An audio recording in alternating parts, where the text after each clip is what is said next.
कभी सोचा है कि वो एक चीज जिसके पीछे हम सब पूरी जिंदगी भागते रहते हैं, वो हमें असल में कभी मिलती क्यों नहीं? आज ना हम अष्टावक्र के गहरे ज्ञान में उतरकर इसी सवाल का जवाब ढूंढने की कोशिश करेंगे। तो चलिए शुरू करते हैं ये सफर। जरा एक पल के लिए रुककर सोचिए, जिंदगी में हमने कितना कुछ हासिल किया होगा, पर क्या वो ठहराव, वो सुकून मिला?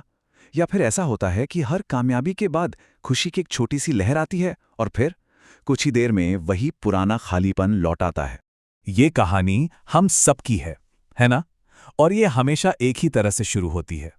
हम एक लक्ष्य तय करते हैं और उस जीत के साथ ही एक पल के लिए सब कुछ बिल्कुल सही लगता है। एक सुकून मिलता है, एक खुशी का एहसास होता है। ऐसा लगता है बस यही तो चाहिए था जिंदगी में। लेकिन ये एहसास ज्यादा देर टिकता नहीं। कुछ ही समय में वही बेचैनी, वही अधूरापन वापस आ जाता है और फिर हमारा मन एक नए लक्ष्य की, एक नई इच्छा की तलाश में निकल पड़ता है। यही वो कभी ना खत्म होने वाली दौड़ है जिसे आज हम समझने वाले हैं। इस पूरी दौड़ को पता है अष्टावक्र क्या कहते हैं? एक बहुत ही खूबसूरत शब्द है, मृग तृष्णा। जैसे रेगिस्तान में बेचारे हिरण को दूर से पानी दिखता है, वो भागता है और जैसे ही पास पहुंचता है पानी गायब। बस हमारी इच्छाएं भी बिल्कुल वैसी ही हैं। एक ऐसा भ्रम जो हमें जिंदगी भर बस भटकाता रहता है। तो अगर ये सब एक भ्रम है, एक मृग तृष्णा है, तो सवाल ये है कि हम असल में इन इच्छाओं के पीछे क्या खोज रहे हैं? अब देखिए, ये बहुत दिलचस्प बात है। हमारी कोई भी इच्छा वैसी नहीं है जैसी वो बाहर से दिखती है। मतलब जब कोई धन चाहता है तो असल में वो उस सुरक्षा के एहसास को खोज रहा है जो उसे लगता है कि धन से मिलेगी। जब कोई सम्मान चाहता है तो असल में वो चाहता है कि लोग उसे स्वीकार करें। और जब कोई प्रेम चाहता है तो वो उस पूर्णता के अनुभव को खोज रहा है। और यहीं पर अष्टावक्र का सबसे गहरा इशारा है। वो कहते हैं कि सुरक्षा, स्वीकृति और पूर्णता का अनुभव ये किसी बाहरी चीज से आ ही नहीं सकता, क्योंकि ये तो पहले से ही हमारे स्वभाव का हिस्सा है। ये हमारे अंदर ही मौजूद है, हम बस उसे गलत जगह पर ढूंढ रहे हैं। तो सवाल ये उठता है कि अगर ये सब हमारे भीतर ही हैं, तो ये मन हमें लगातार बाहर की ओर क्यों दौड़ाता रहता है? अच्छा, यहीं से मन का असली खेल शुरू होता है। इस पूरे चक्र को जरा ध्यान से देखिए। जैसे ही कोई इच्छा पूरी होती है, मन कुछ पलों के लिए बिल्कुल शांत हो जाता है, क्योंकि उसे जो चाहिए था वो मिल गया। और उस छोटे से ठहराव में हमारी जो स्वाभाविक शांति है वो अपने आप उभर आती है। लेकिन मन तुरंत एक गलती कर देता है। वो सोचता है कि ये शांति उस बाहरी चीज से मिली है और बस वो फिर से एक नई चीज के पीछे भागना शुरू कर देता है। पर मन आखिर इस धोखे के चक्र को बनाए ही क्यों रखना चाहता है? वो ऐसा करता क्यों है? इसका कारण बहुत गहरा है। देखिए, मन का स्वभाव ही है दौड़ना, सोचना, योजनाएं बनाना। वो हमेशा भविष्य की चिंताओं और इच्छाओं में जीता है। तो जब वर्तमान के पल में शांति होती है, कोई इच्छा नहीं होती, तो मन को अपना वजूद ही खतरे में लगने लगता है।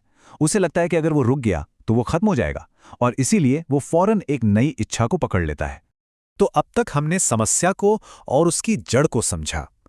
अब उस समाधान की ओर बढ़ते हैं जो अष्टावक्र हमें देते हैं। ये एक गहरी समझ का बदलाव है और यही वो सबसे जरूरी बात है जिसे समझना है। अष्टावक्र कहते हैं कि हम अधूरे नहीं हैं, कमी हम में नहीं है। कमी सिर्फ इस पहचान में है कि हमने खुद को वो मन मान लिया है जो हमेशा अधूरा महसूस करता है।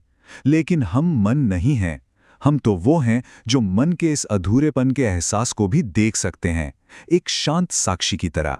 ये एक वाक्य इस पूरी शिक्षा का सार है। कुछ बनने की, कुछ पाने की जरूरत नहीं है। जिस शांति, जिस पूर्णता को बाहर खोजा जा रहा है वो हमारा अपना स्वभाव है। इसे पाने के लिए मेहनत नहीं, सिर्फ इस बात की गहरी पहचान जरूरी है। ये स्लाइड इस बदलाव को बहुत ही अच्छे से दिखाती है। मन का रास्ता है, मुझे और मेहनत करनी होगी तब मैं पूर्ण बनूंगा। लेकिन वास्तविकता का रास्ता क्या है? वो है, मैं पहले से ही पूर्ण हूं, मुझे सिर्फ इस बात को पहचानना है। एक रास्ता कोशिश का है, दूसरा बस पहचान का। तो जब ये गहरी समझ जीवन में उतरती है और बाहर की खोज रुक जाती है, तब जीवन कैसा दिखता है? ऐसा नहीं है कि जीवन रुक जाता है, नहीं, बल्कि वो और ज्यादा जीवंत हो जाता है। काम अब बोझ नहीं लगता, क्योंकि आप उसके नतीजे से नहीं बंधे हैं। सुख और दुख आते जाते हैं, पर आप उनसे चिपकते नहीं। भविष्य का डर खत्म हो जाता है और जीवन में एक स्वाभाविक सहजता आ जाती है, जैसे कोई नदी बहती है, बिल्कुल वैसे। जब अंदर कुछ पाने की बेचैनी ही खत्म हो जाती है तो जीवन एक संघर्ष नहीं रह जाता। ये एक लीला, एक खेल बन जाता है। हम इसमें पूरे दिल से हिस्सा लेते हैं, लेकिन हार जीत की चिंता के बिना। हर अनुभव को पूरी तरह से जिया जाता है। और शायद यही सबसे गहरा रहस्य है।